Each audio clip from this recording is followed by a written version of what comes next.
pessoal, eu sou o professor Tiago Vieira de Língua Portuguesa, Literatura Brasileira e Redação. Sejam muito bem-vindos ao vídeo 3.2 da nossa sequência, ao vídeo de complementação à análise de poemas de Augusto dos Anjos. No vídeo anterior, a gente analisou os poemas Psicologia de um Vencido, Versos Íntimos, Ricordança della mia gioventù, A Árvore da Serra, O Martírio do Artista e O Morcego, todos eles publicados no Eu. E hoje a gente vai conhecer e analisar mais dois poemas fantásticos de Augusto dos Anjos. O Canto dos Presos, que está em outras poesias, e O Vencedor, que assim como os outros 6 poemas da aula anterior, também está no Eu. Então é isso, vamos lá, vamos direto para o Canto dos Presos, publicado em outras poesias. Vamos nessa! O Canto dos Presos. Troa, a alardear bárbaros sons abstrusos, o heptalâmio da suprema falta, entoado asperamente, em voz muito alta, pela promiscuidade dos reclusos. No wagnerismo desses sons confusos, em que o mal se engrandece e o ódio se exalta, uiva, à luz de fantástica ribalta, a ignomínia de todos os abusos. É a prosódia do cárcere, é a partênia aterradoramente heterogênea dos grandes transviamentos subjetivos. É a saudade dos erros satisfeitos que, não cabendo mais dentro dos peitos, se escapa pela boca dos cativos. Augusto dos Anjos. E vamos começar então a análise verso a verso aí de O Canto dos Presos. Vamos lá. Troa, a alardear bárbaros sons abstrusos. Bom, o verbo troar, que inicia aí o poema, no primeiro verso, é sinônimo de trovejar, de trovoar. E aí no poema, troar tem o sentido de berrar, de gritar muito fortemente, de gritar muito alto. O verbo alardear significa fazer alarde, ou seja, exprimir alguma coisa sobre si mesmo, mas com certa vaidade, se vangloriando, se gabando aí de uma característica ou de uma situação. A palavra bárbaros tem sentido de violentos, selvagens, grosseiros. E encerrando o primeiro verso, a palavra abstrusos significa ocultos, desordenados, incompreensíveis, confusos, obscuros. Bom, dessa forma, o verso inicial, troa, a alardear bárbaros sons abstrusos, tem o sentido de grita muito fortemente, expressando com vaidade sons confusos e grosseiros. E essa vaidade, esse vangloriar-se, a que se refere aí o alarde, pode surgir a partir da conquista dos erros satisfeitos, lá da última estrofe do poema. A gente vai ver. Então a ideia é essa, grita muito fortemente, grita muito alto, expressando com vaidade sons confusos e grosseiros. Troa, a alardear bárbaros sons abstrusos, o heptalâmio da suprema falta. Pessoal, o heptalâmio é um canto nupcial, é um poema ou uma peça musical que normalmente se executa em um casamento. Originalmente, o heptalâmio é um canto que evoca a bênção dos deuses para os noivos, que era muito usado na Grécia Antiga e na Roma Antiga. Então, o heptalâmio é um canto nupcial, canto executado num casamento. E a suprema falta, registrada aí com iniciais maiúsculas por Augusto dos Anjos no poema, assume o sentido de saudade, causando a mais profunda solidão. É a inexistência, a ausência, a privação, a suprema falta. E essa suprema falta é a saudade que o preso sente e a falta que aquela pessoa faz no mundo exterior. Dessa forma, o heptalâmio da suprema falta é o canto que, por consequência do cárcere, ironicamente, celebra o casamento entre a intensa solidão, a intensa saudade que o preso sente e a inevitável ausência que ele causa no meio social em que ele vivia. E o poema diz: troa, a alardear bárbaros sons abstrusos, o heptalâmio da suprema falta. Grita muito fortemente o canto da suprema falta, expressando com vaidade sons confusos e grosseiros. E esse é o sentido até agora. Retomando, troa, a alardear bárbaros sons abstrusos, o heptalâmio da suprema falta, entoado asperamente em voz muito alta?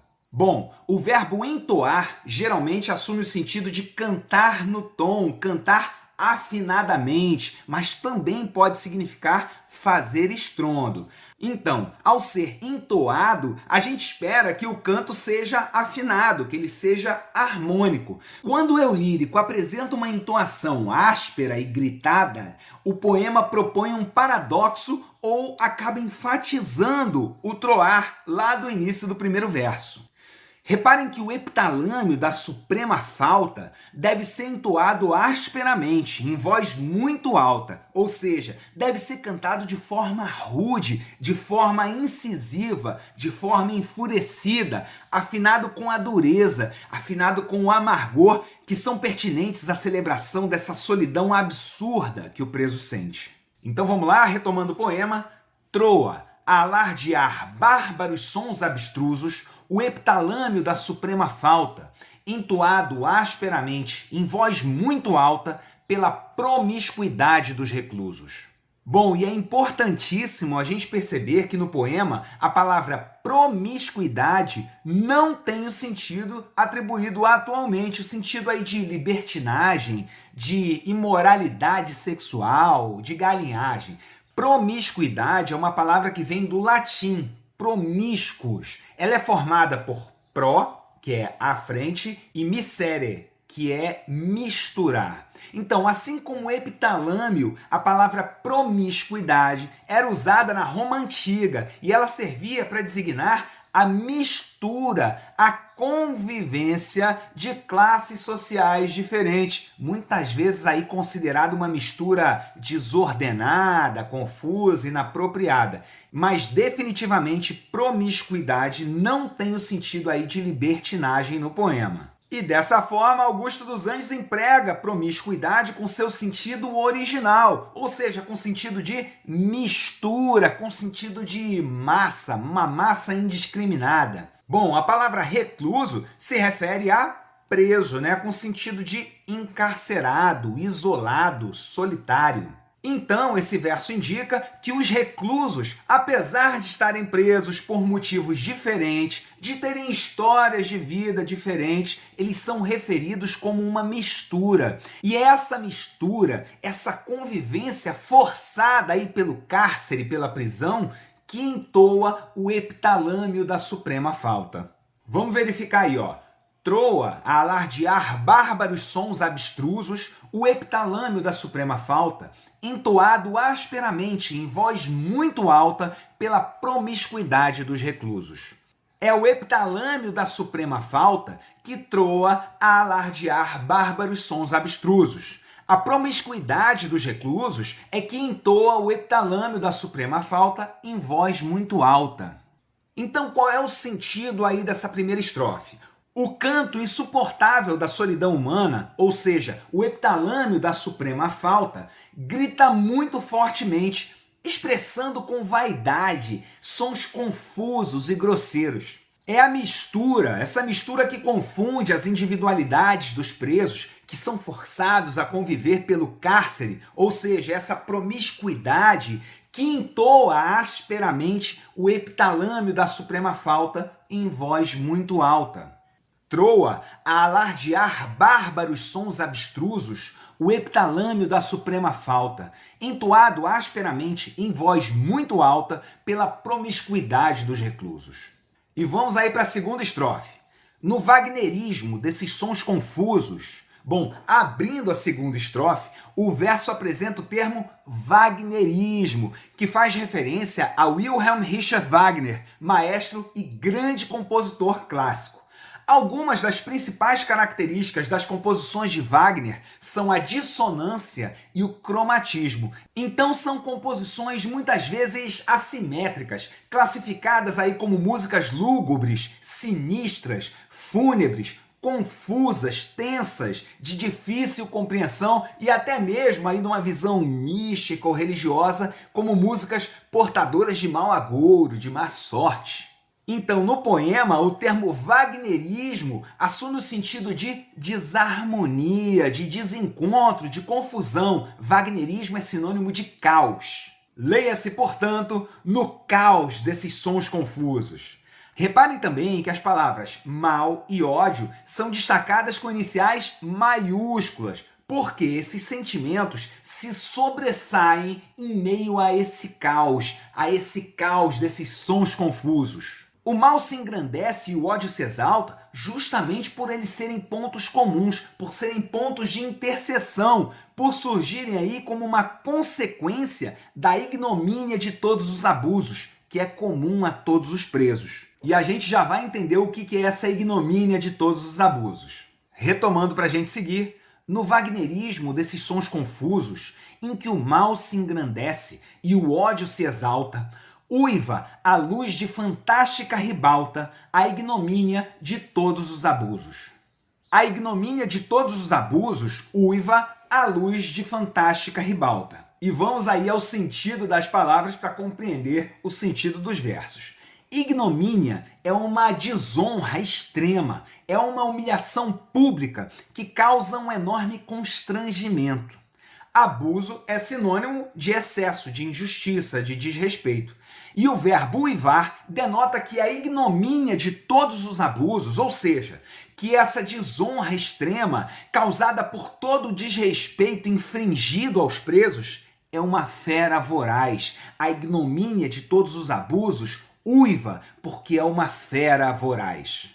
Traçando um paralelo com essa metáfora, o lobo uiva para convocar a sua alcateia para caçar. Então, qual é o sentido de dizer que a ignomínia de todos os abusos uiva? Quer dizer que a desonra extrema causada por todo o desrespeito que é infringido aos presos uiva, ou seja, que essa desonra convoca a sociedade a reproduzir esse mesmo comportamento opressor e desmedido com os presos.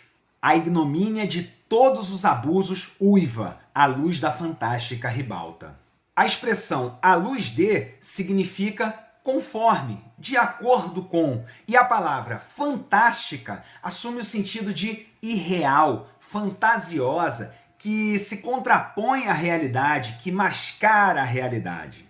A ribalta, por fim, é a parte da frente do palco do teatro, onde se localizam as luzes e os refletores para uma peça ali no nível do tablado.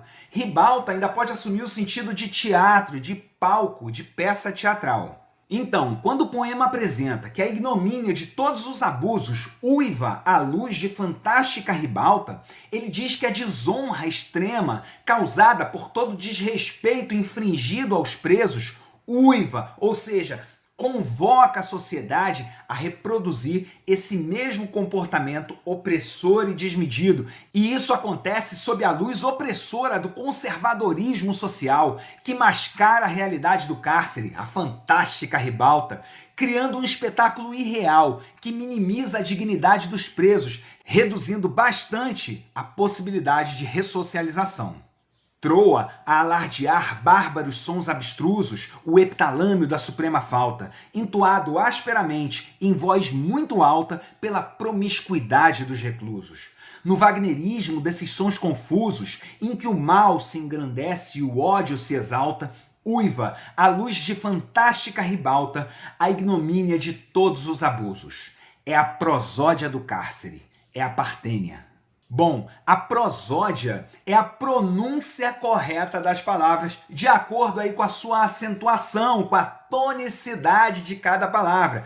Por exemplo, considerando a prosódia, existem algumas palavras que comumente são pronunciadas de maneira incorreta, como é o caso de rubrica, recorde, ciclope, nobel. Muitas vezes essas palavras são pronunciadas incorretamente como rúbrica, recorde, cíclope e nobel. Então, a prosódia é a pronúncia correta das palavras. Então, a prosódia do cárcere é justamente o wagnerismo desses sons confusos. A prosódia do cárcere é um grito caótico e reativo, repleto de falta, repleto de saudade, numa sinfonia promíscua e sufocante, ou seja, numa mistura de individualidades que são forçadas a conviver pelo cárcere, a se sujeitar a uma igualdade imposta. Essa é a prosódia do cárcere.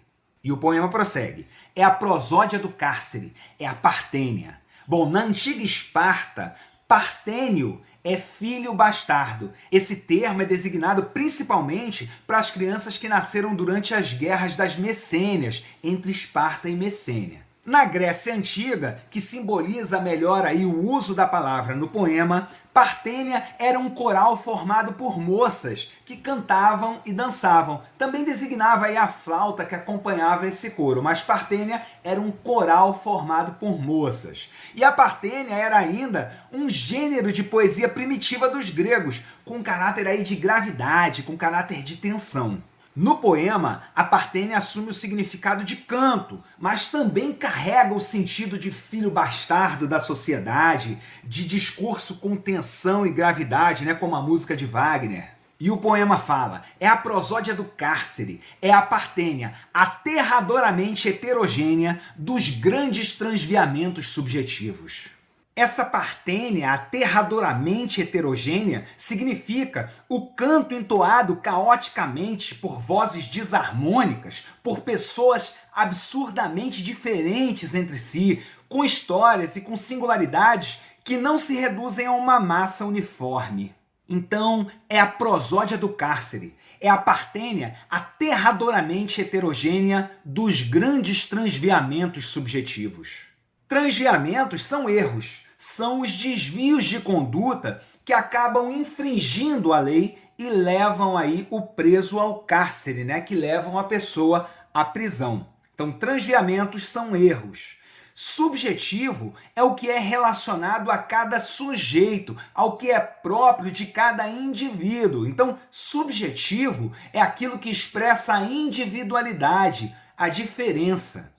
Então, os grandes transviamentos subjetivos são os grandes erros individuais, os grandes erros específicos de cada pessoa. A Partênia aterradoramente heterogênea é o canto dos presos, é o coro dos grandes erros individuais que cada um cometeu. Essa é a Partênia aterradoramente heterogênea dos grandes transviamentos subjetivos. E o poema segue para sua estrofe final. É a saudade dos erros satisfeitos. Bom, no poema é importante frisar que satisfeito tem sentido de aquilo que já foi executado, aquilo que já está encerrado. Satisfeito é a dívida que foi quitada, que já foi paga, é o que já foi cumprido. Então o erro satisfeito é o erro que está no passado, que está encerrado, que não faz parte mais do presente. É a dívida que já foi paga. A saudade dos erros satisfeitos é a saudade do indivíduo que, mesmo reconhecendo a sua transgressão, ele supera a própria culpa, ele se arrepende, ele se sente apto a retomar a própria vida. A saudade dos erros satisfeitos é a saudade de como tudo era antes do erro, antes dos transviamentos subjetivos. E o último terceto do poema apresenta: é a saudade dos erros satisfeitos, que, não cabendo mais dentro dos peitos, se escapa pela boca dos cativos. Então, a saudade dos erros satisfeitos, a nostalgia e as lembranças de como a vida era antes do cárcere e o desejo deles prosseguirem do ponto imediatamente anterior ao que o erro aconteceu já não cabem mais dentro dos peitos dos presos. Ou seja, essa saudade já não pode mais ser reprimida, ela já não pode mais ser silenciada. A saudade escapa, ela é mais forte que a própria vontade dos cativos. E é essa saudade dos erros satisfeitos que se escapa pela boca dos cativos que se apresenta como o canto dos presos. Bom, e apesar de já ter ficado um pouco mais claro, é importante a gente ressaltar que o título, O Canto dos Presos, faz referência ao epitalâmio da suprema falta, a prosódia do cárcere, a Partênia dos grandes transviamentos subjetivos. O canto dos presos é um grito caótico por liberdade e por condições mais dignas dentro do cárcere, dentro da prisão. É um discurso aparentemente único, tenso e confuso, mas que na verdade ele é orquestrado por muitas vozes, por individualidades muito diferentes, por individualidades heterogêneas que convivem aí forçadamente pelo cárcere e que não necessariamente dialogam entre si. Esse é o canto dos presos. Bom, e agora com a percepção um tanto mais aguçada, vamos reler o canto dos presos. Troa a alardear bárbaros sons abstrusos o epitalâmio da suprema falta, entoado asperamente, em voz muito alta, pela promiscuidade dos reclusos. No wagnerismo desses sons confusos, em que o mal se engrandece e o ódio se exalta, uiva, à luz de fantástica ribalta, a ignomínia de todos os abusos. É a prosódia do cárcere. É a partênia aterradoramente heterogênea dos grandes transviamentos subjetivos. É a saudade dos erros satisfeitos, que, não cabendo mais dentro dos peitos, se escapa pela boca dos cativos. Augusto dos Anjos. Bom, e de O Canto dos Presos, a gente segue direto para o poema Vencedor, publicado no Eu em 1912. Vencedor. Toma as espadas rútilas, guerreiro, e a rutilância das espadas, toma a adaga de aço, o gládio de aço, e doma meu coração, estranho carniceiro. Não podes? Chama então presto o primeiro e o mais possante gladiador de Roma. E qual mais pronto e qual mais presto a soma, nenhum pôde domar o prisioneiro. Meu coração triunfava nas arenas. Veio depois um domador de hienas, e outro mais, e por fim veio um atleta. Vieram todos por fim, ao todo uns 100, e não pôde domá-lo, enfim, ninguém, que ninguém doma um coração de poeta. Augusto dos Anjos. E vamos iniciar a análise do poema Vencedor, verso a verso. Vamos lá. Toma as espadas rútilas, guerreiro. Bom, o eu lírico inicia o poema se dirigindo ao guerreiro, ordenando ao guerreiro que ele tome para si as espadas rútilas. O guerreiro é o símbolo maior de habilidade em combates, de destreza em combates. Rútilo é a qualidade daquilo que tem brilho intenso, que é rutilante, aquilo que é cintilante. Rútilo é aquilo que é resplandecente, brilhante. E rútilo também pode ser um material composto por rutílio ou rutilo, que é o dióxido de titânio, que tem cor tendente aí ao vermelho, ao amarelo, e que quando é exposto à luz, ele costuma brilhar dentro de outros minerais. Bom, aí a gente observa que, por serem rutilantes, em regra, essas espadas não podem ser exatamente funcionais, ou seja, elas não servem exatamente para lutar. Elas têm mais a função de brilhar, de iluminar, de chamar a atenção. Então, ao incentivar que o guerreiro tome as espadas rutilantes, o eu lírico propõe um desafio, um duelo que ele realmente não teme. Por quê? Ao tomar as espadas rutilantes, o guerreiro, que é o mestre do confronto, que é o mestre nas artes da guerra, ele chama para si a atenção. E aí o eu lírico desafia, não apenas com a certeza da sua própria vitória, mas com a intenção de enaltecer a grandiosidade do seu triunfo. Toma as espadas rútilas, guerreiro, ou seja, chame a atenção para si, guerreiro. E a rutilância das espadas, toma a adaga de aço, o gládio de aço, e doma. Quando o eu lírico propõe e a rutilância das espadas, ele está dizendo, e sob o brilho dessas espadas, e sob o brilho dessa atenção que você vai chamar para si. E a rutilância das espadas, toma a adaga de aço.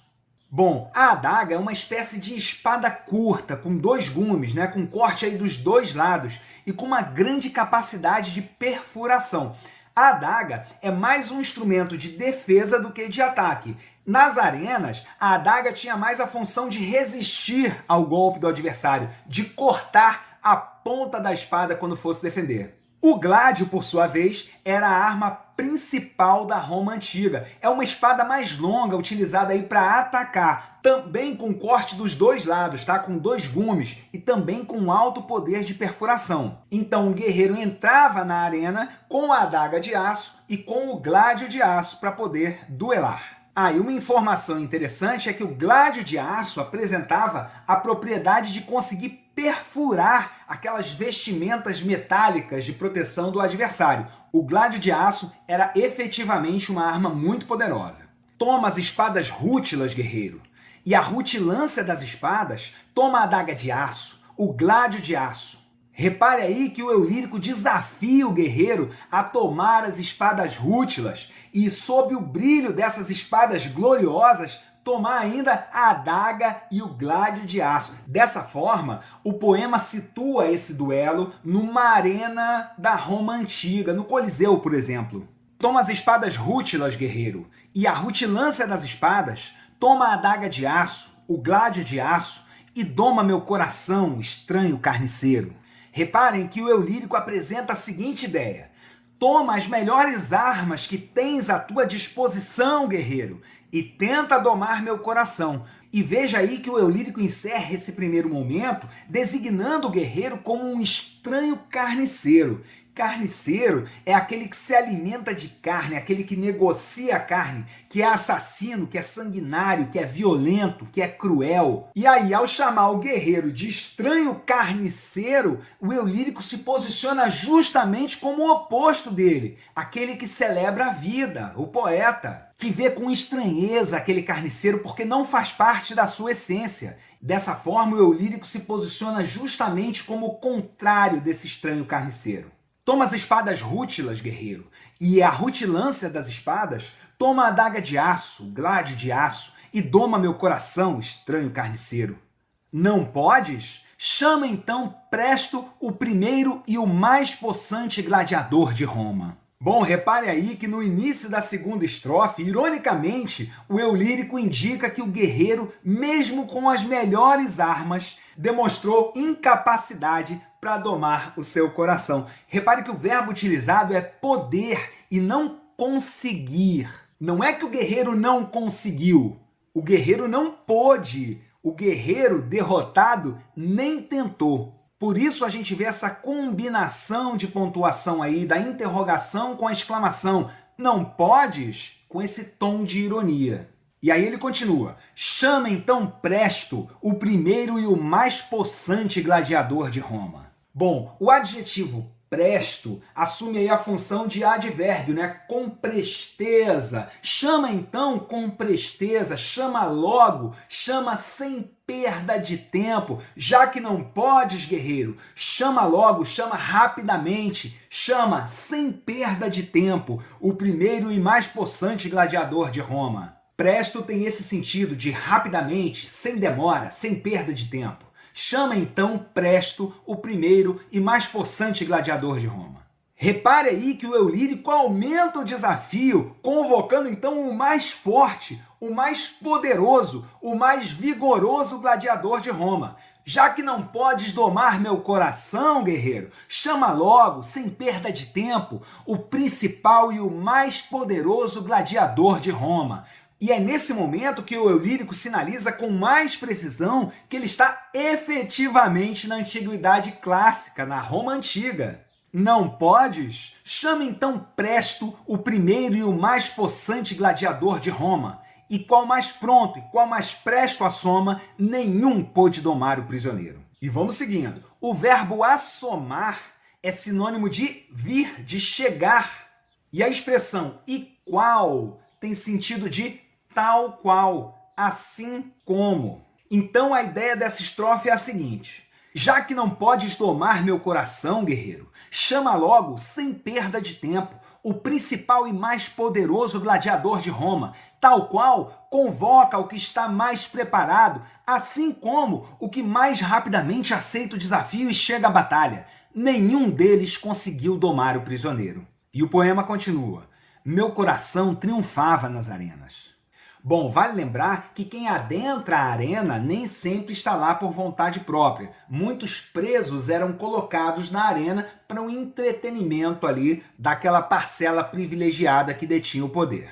Bom, voltando ao verso. Meu coração triunfava nas arenas. Mesmo o eu lírico sendo materialmente aprisionado, mesmo tendo o corpo cativo, a liberdade física limitada, nem o principal e mais poderoso gladiador de Roma, nem aquele que está mais preparado, nem aquele que mais rapidamente aceita o desafio e chega à batalha, nenhum deles consegue domar o coração do eu lírico, que triunfa nas arenas, que está livre acima de qualquer violência, de qualquer repressão física ou material. O poema fala da autonomia do pensamento, da liberdade de sentir, da independência de se enxergar o mundo da maneira que se escolhe enxergar. Meu coração triunfava nas arenas. Veio depois um domador de hienas. Vale lembrar aqui que a hiena é um animal extremamente forte, um animal extremamente resistente, um animal muito feroz, com uma das mais potentes mordidas e com uma das dentições mais afiadas e resistentes do reino animal inteiro. Ela é capaz de triturar até mesmo os ossos das suas presas. E a hiena não é domesticável. Bom, presume-se que um domador de hienas é alguém com mais habilidade, com mais força, com mais coragem, com mais vigor que uma hiena. Muito embora, via de regra, seja uma pessoa covarde, ou seja, uma pessoa que usa força e crueldade para manter um animal desse porte fraco o suficiente para não atacar. Então, quando o eu lírico apresenta que veio um domador de hienas, ele apresenta que chegou uma pessoa ou muito forte ou muito covarde e cruel. Veio depois um domador de hienas, e outro mais, e por fim veio um atleta. Repare aí que o texto traz a ideia de várias tentativas de domar o coração do eu lírico, de incontáveis tentativas de domar o coração do eu lírico. Vieram guerreiros, gladiadores, domadores de hiena e por fim veio um atleta. E nesse contexto, o atleta a que o eu lírico se refere é muito mais um lutador, um combatente, um homem extremamente forte e resistente do que propriamente um desportista aí dos dias atuais. A gente está falando de um atleta da Roma antiga, tá? Que é o ideal de perfeição do corpo, que competia por um prêmio. Em alguns casos, o atleta era visto como mercenário. O atleta foi o último recurso para tentar domar o coração do eu lírico. Meu coração triunfava nas arenas. Veio depois um domador de hienas, e outro mais, e por fim veio um atleta. Vieram todos por fim, ao todo uns 100, e não pôde domá-lo, enfim, ninguém, que ninguém doma um coração de poeta. Gente, que desfecho fantástico. Bom, vamos lá. Ao todo vieram mais de 100 algozes, guerreiros, gladiadores, domadores de hiena, atletas, uma sucessão de duelos, e nenhum deles conseguiu domar o coração do eu lírico, o coração de poeta. Nenhum cárcere, nenhuma força física é suficiente. O corpo pode até estar encarcerado ou sujeito a qualquer privação, mas o pensamento do poeta jamais vai estar preso, jamais vai ser subjugado, jamais vai ser dominado. O pensamento do poeta, o coração de poeta, jamais vai ser dominado, jamais vai ser escravizado, jamais vai ser reprimido.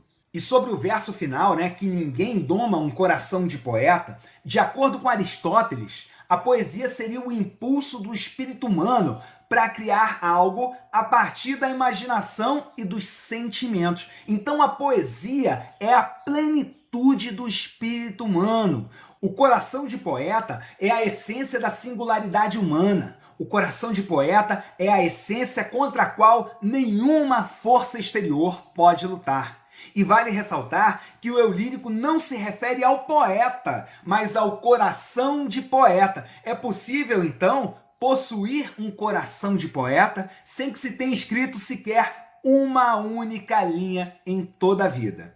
E para entender bem essa ideia, é importante compreender que o poeta é quem escreve versos, é quem escreve poemas, mas é também quem enxerga a poesia. E um poema pode ter ou não ter poesia. Veja só, o poema é uma estrutura de texto, como o soneto, por exemplo. Depois de escrito, o poema existe por si só.